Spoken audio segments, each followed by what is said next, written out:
So, the difference between self-harm and is suicide is self-harm. Self-harm isn't always suicide. So, the difference is category. Suicide is a category, is a type of self-harm, and self-harm is a very inclusive range of unsafe behaviors that include problem gambling, eating disorders, self-neglect, and other sometimes not as obvious unsafe behaviors such as not paying your bills or letting strangers into your home. We're gonna understand it from this public health perspective.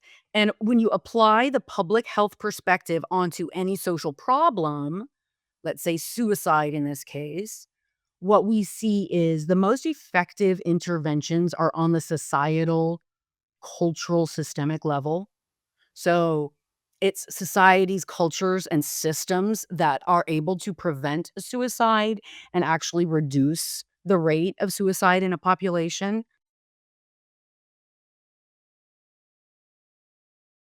We prevent collectively as a society. We can prevent suicide in a lot of different ways collectively, destigmatizing, talking about suicide, and then also just having more quality information about suicide out there. We always want to use the word prevent in a collective way. We prevent suicide.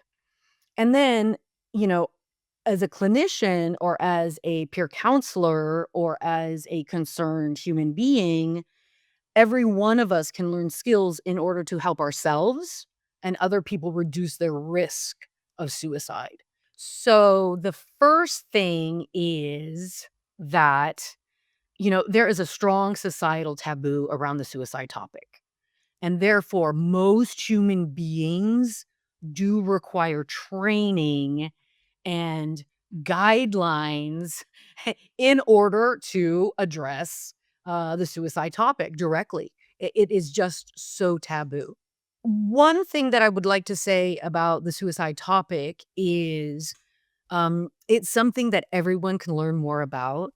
So there's no particular background or diploma or degree or license or profession that is necessary in order to become more familiar with the suicide topic, um, especially in terms of prevention.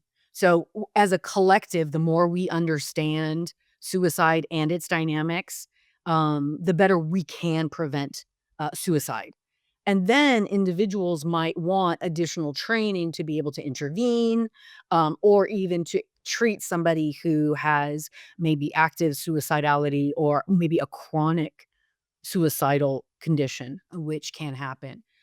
All of that is best understood within this larger umbrella of trauma exposure, because for the people who are gonna come to my workshop, my pre-conference workshop, we're gonna see that the exponential correlation between prior trauma exposure and the development of suicidal thoughts, actions, and thoughts. So it's essential for anybody who's working with trauma exposed people to understand suicide, and for everybody who is concerned about suicide to really to understand that intersection with trauma. It is astounding how strong that association is.